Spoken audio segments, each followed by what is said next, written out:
Okay, today, February 24th, 2022.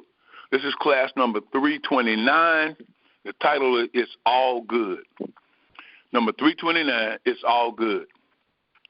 I started out with a question, and it's from, I think it's back in Chronicles, where Elisha goes to the widow's house, and they're going to take her kids.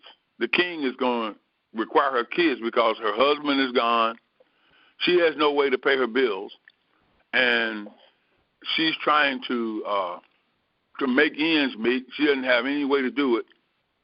And the prophet comes to her house, and he asks her, "What do you have in the house?" And she says, "I have a cruse of oil." And he tells her to go out into the neighborhood and borrow vessels, and not a few. In other words, get as many vessels as you can and bring them to the house.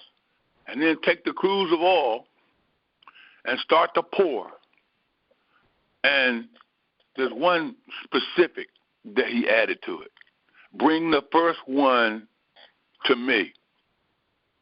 You know, to me, we would have done it the opposite. We would have been, "Oh, Lord, thank you for the prophet came. He said, here's the oil.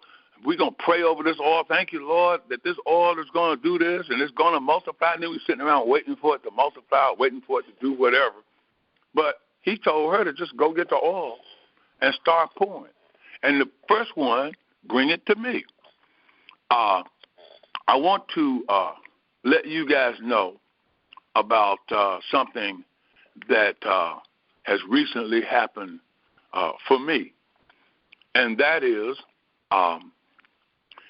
there is a guy, he calls himself RZA, and he is the leader of a group called the Wu-Tang Clan. And they were real big back in the 90s with their albums and their projects, and they had all kinds of crazy names, Method Man and Red Man, ODB, but to cut to the chase right quick, they have something in the music industry called sampling. Everybody on here probably is aware of that. Well, they sample something, a piece of music from something that you have, and then they put it out. And you have some that do it and don't pay you, and then they have others that pay you. You got to chase those that don't pay you when they sample, and you find out they did it, and then they have kept a little money aside to pay you. But the ones who are legit and honest, they pay you. And they pay you based on the way mechanical royalties are paid, based on sales, and nowadays based on what they call streams, and I don't want to go into all of that. However, this guy RZA sampled a line in the song that I did 47 years ago called Spread Love. And I had a line in it that said, "The fate of the world is in your hand, is in your hand." And then the song took off. Well, RZA sampled only that part. And then we were waiting and waiting and waiting. This was like last year. And he never put the song out. So the publisher that I deal with, I asked him, I said, "What's going on with the song?" And he said, "I don't know." He said, "I keep trying to be in touch with them, and they're not letting me know anything. And I don't know." He said, "But they guaranteed me that there's going to be a release." And they came to me and cleared all of the sample paperwork and everything. And so he then got on the horn and started calling them again, and they never did. So last August, I just said, "Man, forget this." You know, I said, "This is ridiculous." And I got angry. I said, people always telling me they're going to do something, and then they don't do it. Well, I forgot about it. And then it was about a month ago, little more than a month ago, I got real angry, and I said, "Lord," I said, "what happened?" I said, "You made me this promise, and you said that this guy, they're going to put the song out. Why don't they put the song out?" I said, I got bills just like everybody else, and, I can get paid. I don't know how much it's going to be, but it'll help to pay these bills and what have you. My wife's gone, and I just got mad. And then that same day, I said, I'm going to go down to the cemetery. I'm just going to sit down there real quiet because it's calm down there. Ain't nobody down there but me and somebody else who comes in there to visit, and they think there are people buried there, and there's nobody in the cemetery. Everybody is the Spirit of God.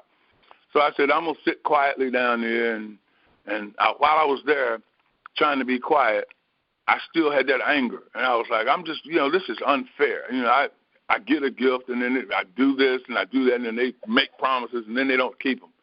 I said, I'm through. I'm finished. I'm not going to do this anymore. I remember when my mother said that. I quit.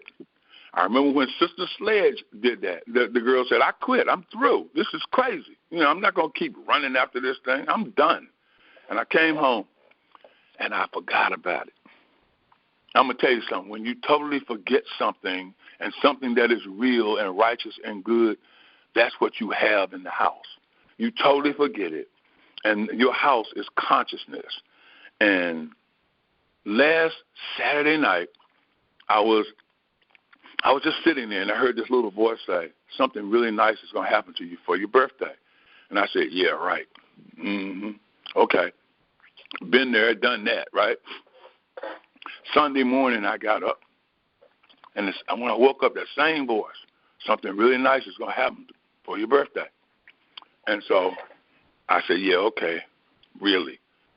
And then I was like, okay.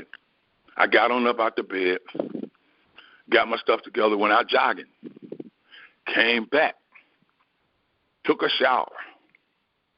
I'm sitting over here at the computer, and I forget I was doing something. And the phone rings. I pick it up, and it's the guy that I originally did the first album, Spread Love, with back in 75. And he was telling me that his son, who works at UCLA, had been out on the Internet and doing some other things and just happened to go across something like Apple Music. And then he went and he looked at and saw The Fate of the World. And he clicked on it because it was something new by RZA from the Wu-Tang. And it opens up, and the first thing it says is Michael Orson. It doesn't say Michael Orr, but you hear my voice come out. Fate of the World. And he called his dad on the phone and said, that's your boy. That's Michael Orr. That's his voice. He said, they got this song out. I wonder if he knows they sampled his voice. So my buddy called me and asked me, was I aware? And I said, yeah, I'm aware that they sampled it. He said, it's out. He said, my son heard it on Apple Music or iTunes, one of those, and it's on YouTube. So I said, oh, wow, man. He said, and you knew about it? I said, yeah. He said, yeah, they sampled your voice. I said, yeah, I know. I said, I've just been waiting and waiting for them to put it out. I said, in fact, buddy, I had totally forgotten about it. I had totally forgotten. So after I listened to it all the way, we talked, and he was like, okay, man. He said, well, cool. I just wanted to make sure all your paperwork was in order and they weren't taking advantage of you. I said, no, they're not. All is well. Then after I listened, I called the publisher. I had his cell phone number. And I said, it's Sunday now, remember? And I'm saying, but he's probably not going to answer, so I'm just going to go ahead on and leave him a message. He answered on the second ring. Michael, what's going on? And he didn't even know it was out. And I told him, he said, oh, wow, okay, very good. He said, I'll follow up. And I said, yeah, because I'm not going to call you every week, man. I said, I'm going to be honest with you. I had forgotten about this. He said, well, maybe, something is going in the works, and it'll all be something that'll be, it'll be profitable for all of us, everybody involved. And I said, I'm quite sure it will. What I'm trying to say is all I did was when that came out and when I found out about it, and after the first shot of, oh, wow, it's finally out, and you hear your voice, and you're throughout the whole song saying that same line throughout that entire song, and at the end of it, it ends with you saying, in your hand. And after all of that, and you get that little rush of, wow, it's finally happened, then you go back to bring the first one to me. And then, You know, in other words, you start pouring, but bring the first one to me. That's what I had in my consciousness. And so I took that first one and I carried it back and I said, thank you, Father. You know, I brought it to you. I poured. I brought it to you. The last time that I looked yesterday, and over 200, it's like 250,000 people have listened at it on YouTube already. And I'm thinking, God is all. God truly is all. You see, when you say, what do you have in your consciousness? What I had was the truth. There is no such thing as I can't succeed. There's no such thing as you waiting on a man to do something, you waiting on something to happen, you waiting for something to materialize. There's no such thing as that. Because God is. And your consciousness is not such a thing. Every time I read that and it says, in your consciousness, I don't have no consciousness. I am consciousness. And the only thing in consciousness is God. God manifests itself as man, male and female, and that is consciousness. It appears as form.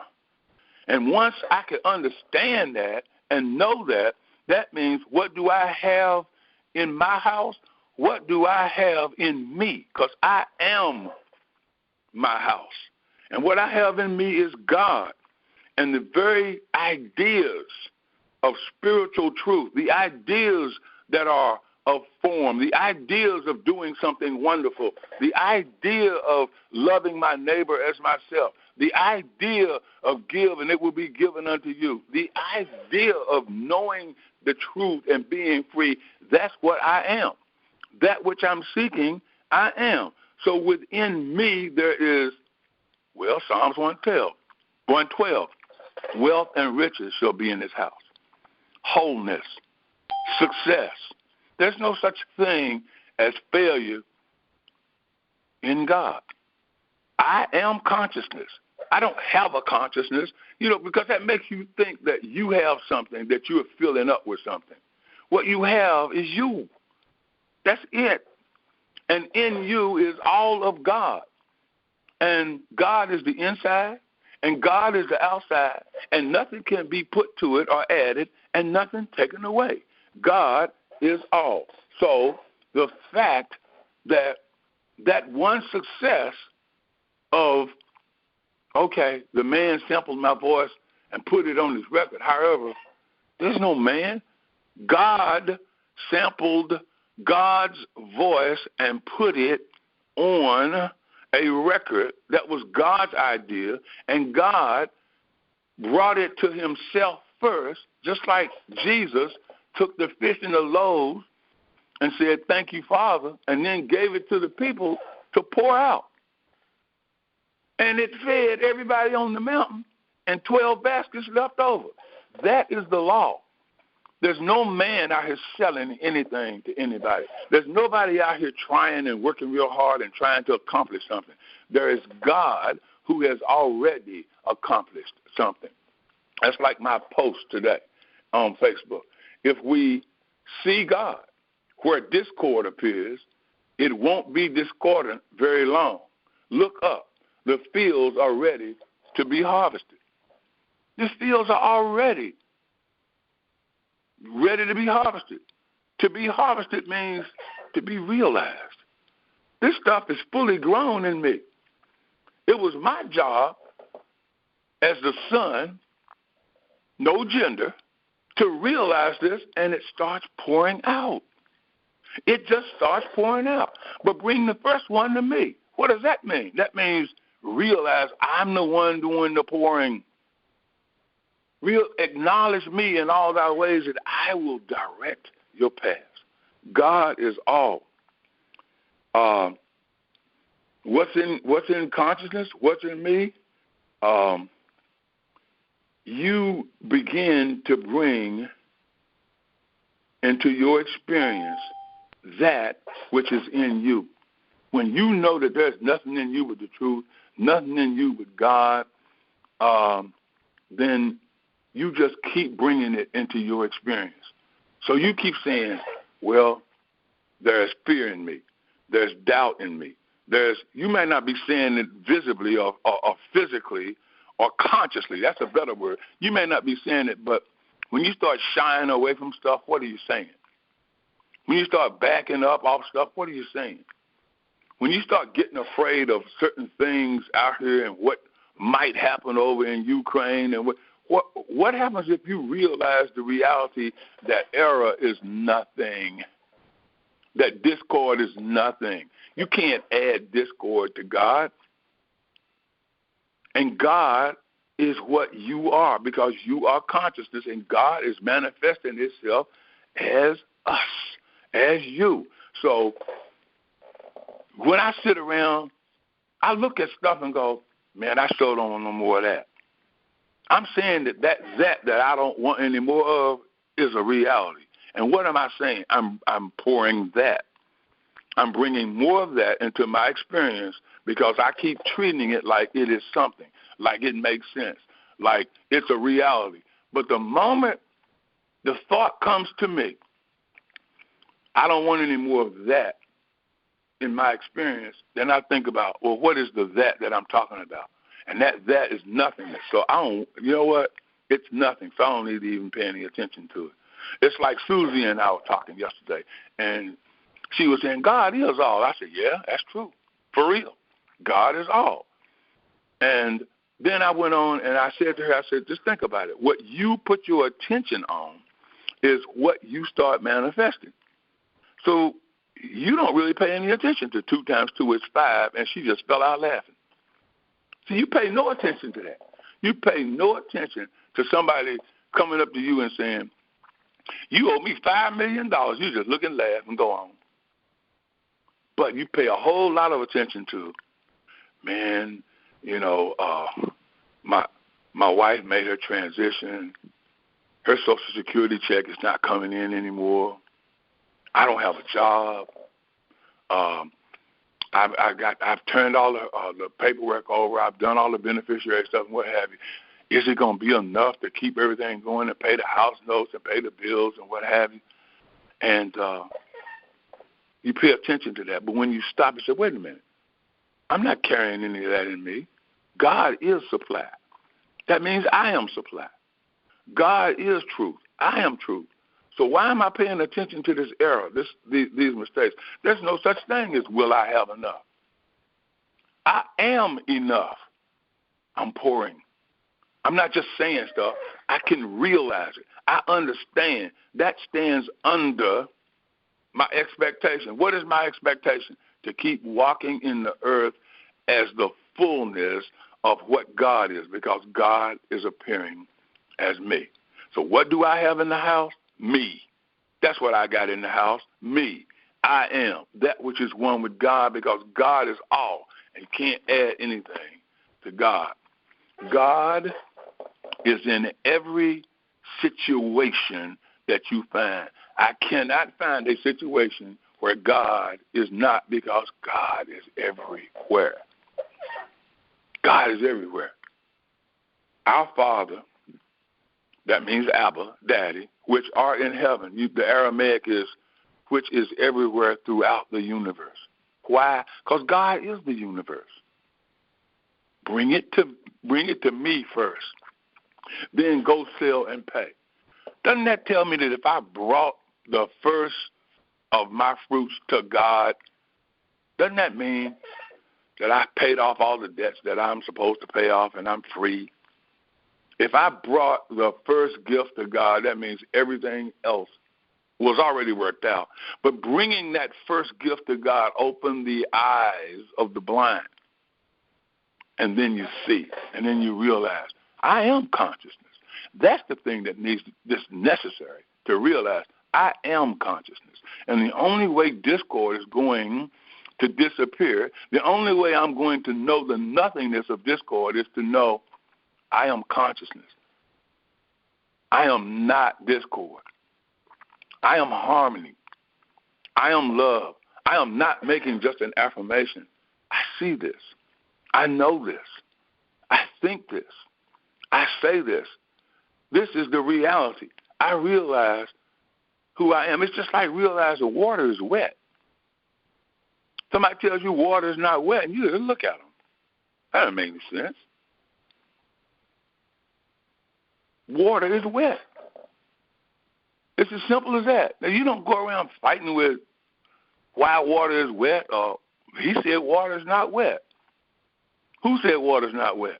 Well, you see, he doesn't understand, and he doesn't I need to explain. You don't need to explain anything to anybody but you. You have to become unaware of your mortal concept of yourself. You have to be aware that you are unaware of a mortal concept of yourself that gets sick, that sins, that makes mistakes, really, that gets sick, that dies, that has grief, heartache, pain, suffering. Yeah, I had a couple of people call me yesterday. One called me and told me they thought he had cancer, and I was like, there's no such thing. The only temptation I ever have is, I wish I had known this back in November before my wife made her transition. And a little voice said to me, well, but you can't control whether somebody wants to transition or not. You can just know the truth about it. That's as far as you can go with it. And the expectation is not that I expect you to be healed, because there's no human body or mortal body to be healed. There's only the truth for you to know, and that is your expectation. If you continue in my word, you will know the truth, and the truth shall make you free. Free of what? The lie, the error, the sin, the suffering, the world of material appearances of good and evil. That's what you will be free of. Because you know that God is mind, God is soul, God is spirit, God is body. You can't have God and then a body that's separate from God, and this body gets sick and God has to fix it. There's no such thing. You can forget that. You are all there is. Just think about it now. If you know the nothingness of error, what could you need if you know that God is consciousness, the same consciousness that you are? What could you need? Wherever you are, God is, and all is well. Why is all well? Because there is no unwell. That's why all is well. The whole time we were at church saying, wherever I am, God is, and all is well. The light of God surrounds me. The love of God enfolds me. The power of God protects me. The presence of God watches over me. Wherever I am, God is, and all is well. That's because I am the light that surrounds me. I am the love that protects me. I protect myself by just knowing the truth. I dwell under the protection of the Almighty because I am one with the Almighty. I really am. I want to share this with you. Since I said that, let's go to Psalm 91. I think you'll like this. I'm not going to go one by one and break this down based on my understanding. You're just going to hear what you need to hear in this as I go down through this. Verse 1, he who dwells, I'm reading from the Aramaic, Dr. Lamsa. He who dwells in the protection of the Most High shall abide under the shadow of the Almighty. That's just you. You dwell in what you are. I will say of the Lord, who is the Lord? I am.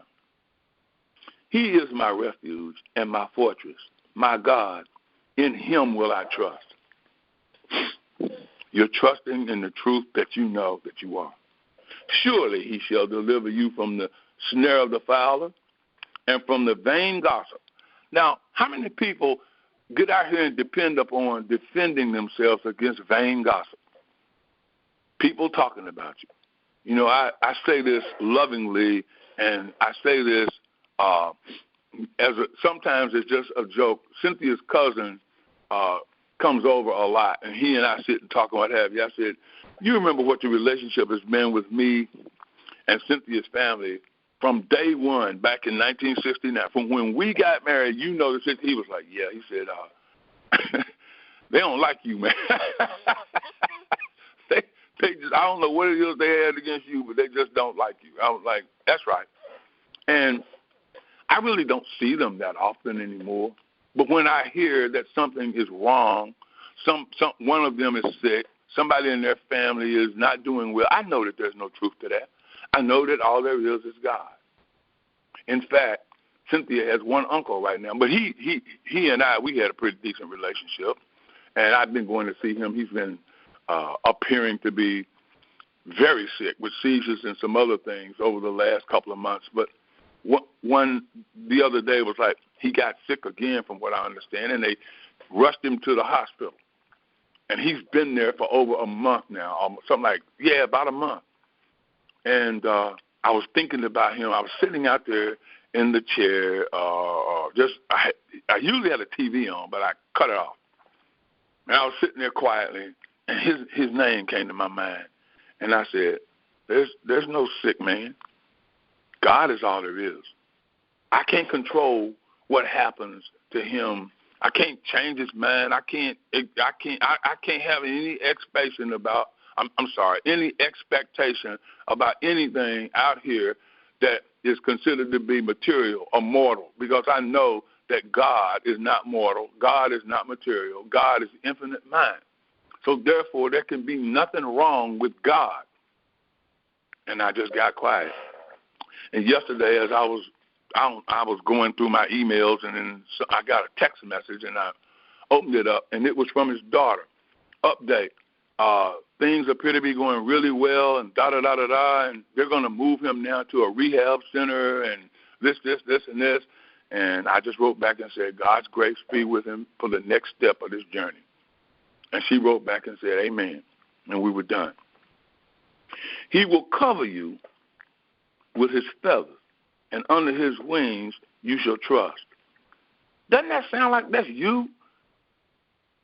I mean, what bird do you know that is not covered with its feathers? His truth shall be your shield and buckler. That's why you don't have to fight, because the truth is your shield. It's the buckler. You do not have to fight in this war. Stand still. Why? My feathers are covering me.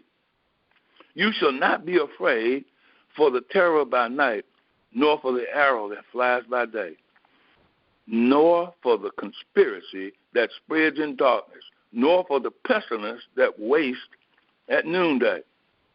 Thousands shall fall at your side, and 10,000 at your right hand, but it shall not come near you. Why?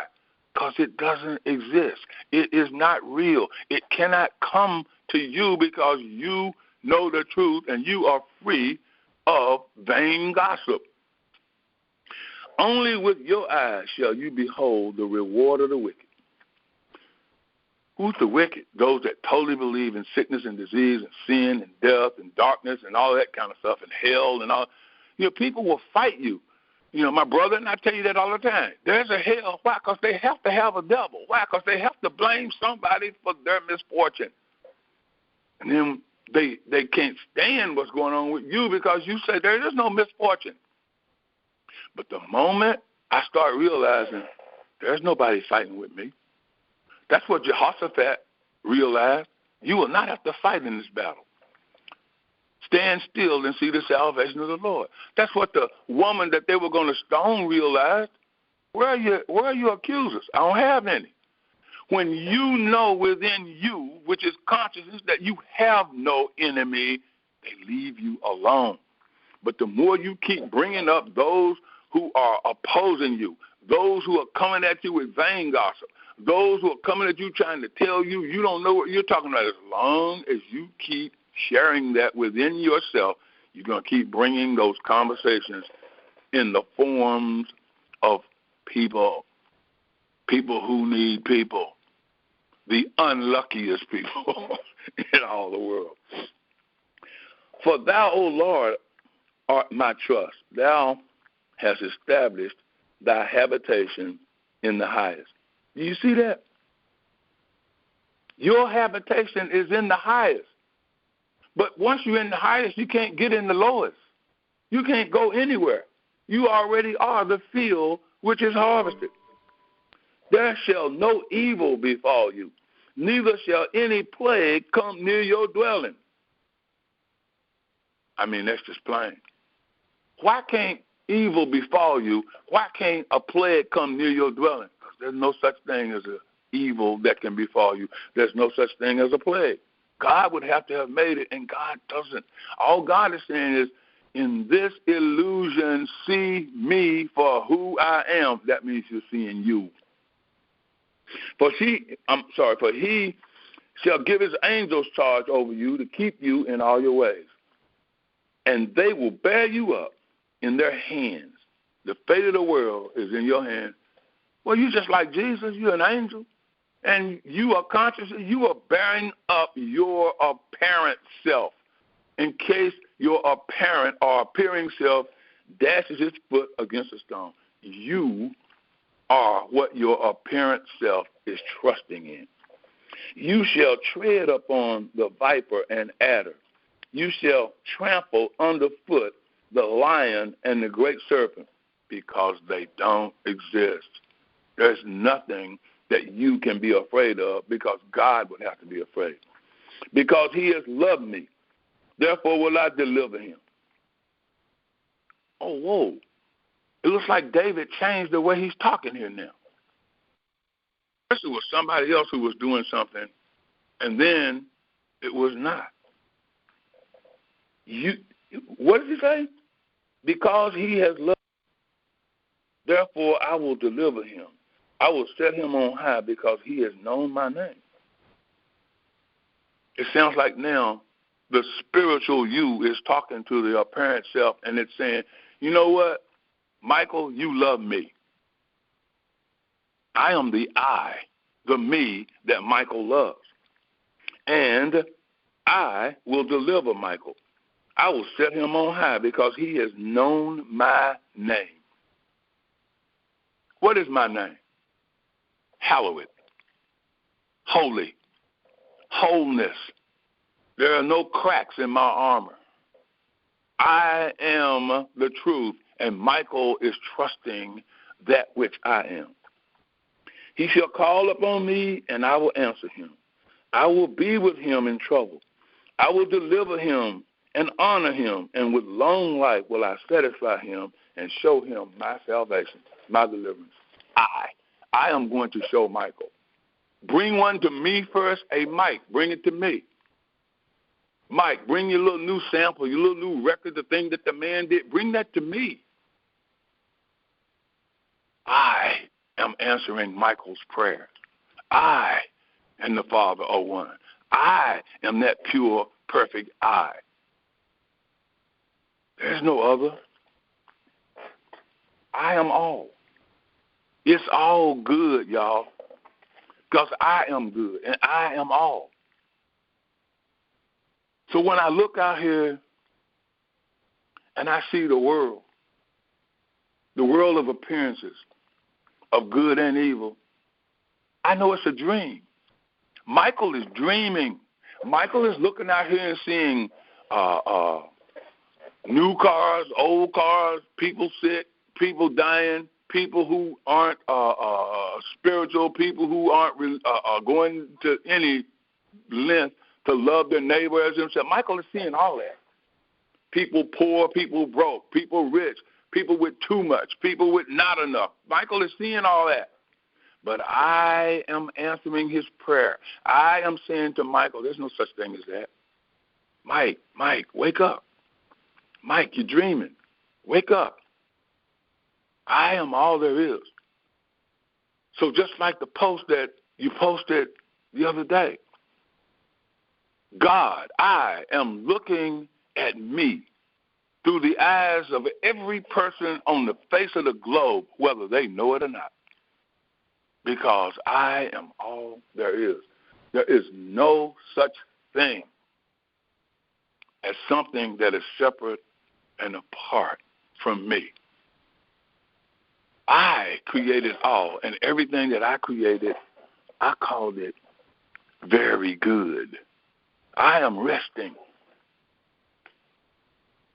I am using you, Michael,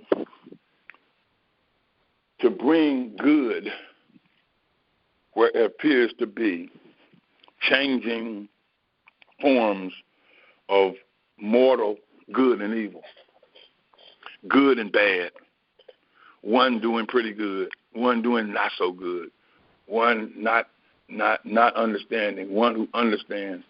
I am answering because I am one with God. I am all there is, and there is nothing else that needs to be understood. What's in consciousness? Good, God, all, outside, inside, everything. There's only God. There is nothing else. In thy presence is fullness of joy. And quietness and confidence shall be your strength. There's no such thing as not having confidence. I am confidence.